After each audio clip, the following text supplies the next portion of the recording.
Middle east में तनाव लगातार बढ़ता जा रहा है और अमेरिका से जारी युद्ध विराम के बीच बुधवार तड़के ईरान ने यह दावा किया कि उसने कुवैत, ईरान और बहरीन में मौजूद अमेरिकी सैन्य ठिकानों को निशाना बनाकर मिसाइल और ड्रोन हमले किए। कुवैत में सुबह सुबह कई लोगों ने जोरदार धमाकों की आवाज सुनी। इसके बाद कुवैत की सेना ने एक बयान जारी कर बताया कि उसके एयर डिफेंस सिस्टम दुश्मन की मिसाइलों और ड्रोन को रोकने और नष्ट करने की कार्रवाई कर रहे हैं।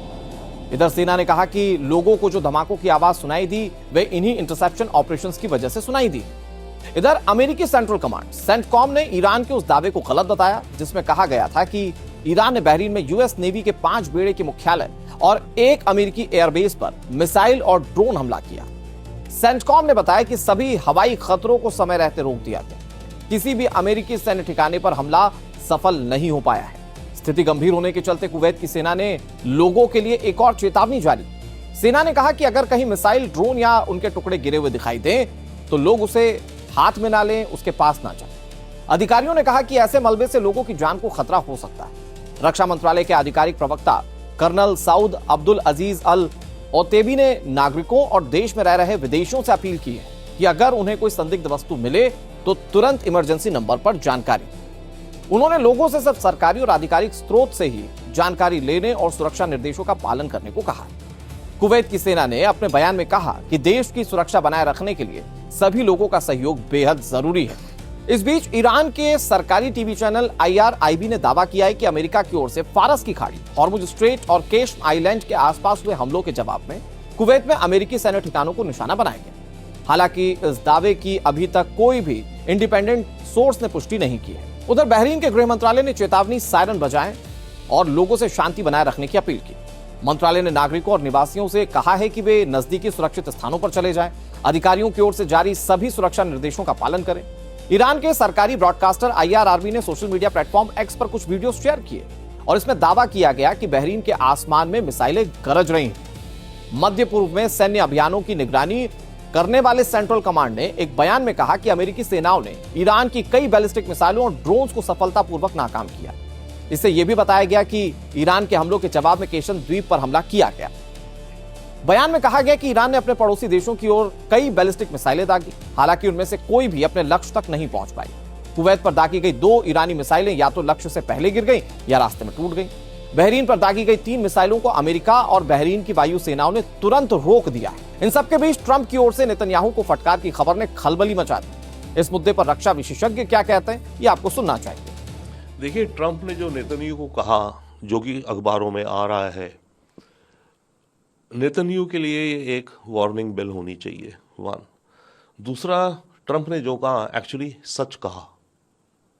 आज की दुनिया में सच यही है कि नेतन्याहू जिस तरीके से अपने देश को आगे लेके गया है, उसके चलते नेतन्याहू को स्पेसिफिकली लेकर के चलते हुए दुनिया भर में बहुत क्रिटिसिज्म है, देशों में क्रिटिसिज्म है, अमेरिका के अंदर क्रिटिसिज्म है। अमेरिका के अंदर जो जूस हैं, जो इजराइल को पूरा सपोर्ट करते हैं, वो नेतन्याहू को कह रहे हैं कि किस गड्ढे में इसने हमारे देश को धकेल दिया है। तो ट्रंप ने जो कहा बिल्कुल सही कहा। और ट्रंप ने उसमें एक चीज़ और कही, वो भी बहुत सही कही। ट्रंप ने नेतन्याहू को बोला कि मैंने तुम्हारी जान बचाई है, तुम्हें जेल जाने से मैंने बचाया है। हाँ, क्योंकि नेतन्याहू के खिलाफ जेल और करप्शन काफ़ी सिवियर चार्जेस चल रहे थे। जब ये गाजा अटैक करा हमास ने, तो उसके बाद से नेतन्याहू हर मोड़ पे वॉर को बढ़ाता जा रहा है, अपने पॉलिटिकल करियर को बचाने के लिए, बढ़ाने के लिए। ये भी सच्चाई है। तो इसके चलते एक और चीज भी हो सकती है, ट्रंप ये एक नेगोशिएटिंग टैक्टिक की तरह इस्तेमाल करेगा ईरान से। अब वो ईरान को बोल सकता है, देखो भाई, मैंने इजराइल को हड़काया, उसको लेबनान पे अब इजराइल अटैक नहीं कर रहा है, तो अब तुम भी मेरी कोई बात मानो, जो डील की बात चल रही है, तुम इस डील में मेरी ये बात मानो। तो ये एक टैक्टिक भी हो सकती है। जानबूझ के ट्रंप ने इस चीज को लीक करवाया है, नहीं तो वही देखिए प्राइवेट कॉन्वर्सेशन है। कैसे पता चला अखबारों को, कैसे पता चला एक्सियस को जो रिपोर्टिंग कर रहा है? या तो इंटेंशनल भी लीक हो सकती है, या पर जो भी है, असलियत ये है जो ट्रंप ने कहा है, नेतन्याहू के जो एक्शंस हैं वो इजराइल के लिए बेहद ही खतरनाक साबित होंगे लॉन्ग टर्म, इसमें कोई शक नहीं है। और इजराइल को दुनिया भर के देश बॉयकॉट भी कर रहे हैं, यूरोप के देश, स्पेन, आयरलैंड इत्यादि, नॉर्वे भी। तो ट्रंप ने जो कहा सही कहा, नेतन्याहू के लिए एक वार्निंग सिग्नल्स हैं, उसको अपने पॉलिटिकल करियर को आगे देखना है अब। जी, अभी जो मौजूदा परिदृश्य लड़ाई की उसमें बातचीत को लेकर ट्रंप का बयान है। उन्होंने कहा कि बातचीत सकारात्मक दिशा में और तेजी से आगे बढ़ रही है। उनका ये भी कहना था कि इजराइल और हिजबुल्लाह दोनों ही राजी हैं एक तरह से युद्ध से पीछे हटने के लिए। कैसे दिखता है? देखिए, ट्रंप ने जो हिजबुल्लाह पर अटैक रुकवाए, उसके चलते मुझे ये दिखता है कि ईरान वाली जो डील होनी है, सीज फायर है जो भी होनी है, उसमें हिजबुल्लाह को लेकर के जरूर और जरूर जिक्र होगा। ईरान ने कल कहा, और लगता है कि ईरान अड़ा हुआ है इस बात पे, कि हमारी जो पीस डील हो अमेरिका के साथ, उसमें हिजबुल्लाह के साथ भी शांति हो उस फ्रंट पे। और अगर हिजबुल्लाह की बात कर रहे हैं तो मेरे विचार से उन्होंने बात करी होगी इराक में जो शिया ग्रुप्स हैं, इंक्लूडिंग इवन हुतीज जो हैं। ईरान ये कह रहा है ना, अगर शांति होगी तो सब जगह शांति होनी चाहिए, और जो हमारे सपोर्टिंग ग्रुप्स हैं उन पे भी अटैक रुकने चाहिए। तो इसका मतलब मुझे ये दर्शाता है कि ये जो ईरान एग्रीमेंट बन रही है उसमें इन मुद्दों को लेकर के जिक्र ज़रूर होगा। जी, अभी जो यूरेनियम की बात हो रही है जो ईरान के पास है, उस पर IAEA के चीफ का बयान है। उन्होंने कहा कि ये मुश्किल नहीं है, थोड़ी डिफिकल्ट है लेकिन मुश्किल नहीं है, इम्पॉसिबल नहीं है। देखिए, ईरान का जो एनरिच यूरेनियम है, ईरान के पास टोटल अंदाजा है करीब 10 टन यूरेनियम है।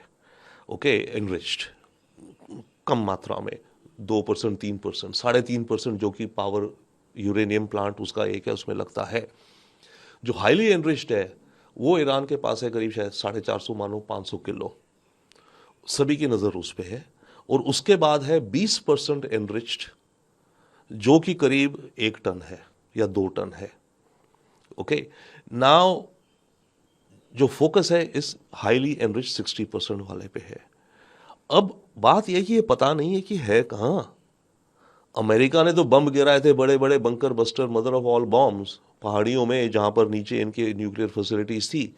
तो अगर ये जो हाईली एनरिच्ड वहां था उन पहाड़ियों के अंदर डीप अंडरग्राउंड और बड़े बड़े बम गिरे हैं, फिर तो सारा दफना दिया गया, दबा पड़ा होगा हजारों टनों के नीचे, उसको कैसे निकालोगे आप? या फिर कुछ पोर्शन ऐसा भी था जो इन पहाड़ियों में जो बेसिस इन्होंने उड़ाए लैब्स, कोई और लैब्स हों, कहा जाता है कि इस्फहान में एक और लेबोरेटरी है, रिसर्च सेंटर है, तेहरान में एक रिसर्च सेंटर है, अगर वहां पर पड़ा हो कुछ पोर्शन, तो वो जो पोर्शन पड़ा है इनकी लैब फैसिलिटीज में नॉर्मल सिचुएशन, वो तो निकाला जा सकता है आराम से। बट ये जो हजारों टनों के नीचे दबी पड़ी इनकी जो लैब्स हैं, उनको कैसे निकालेंगे?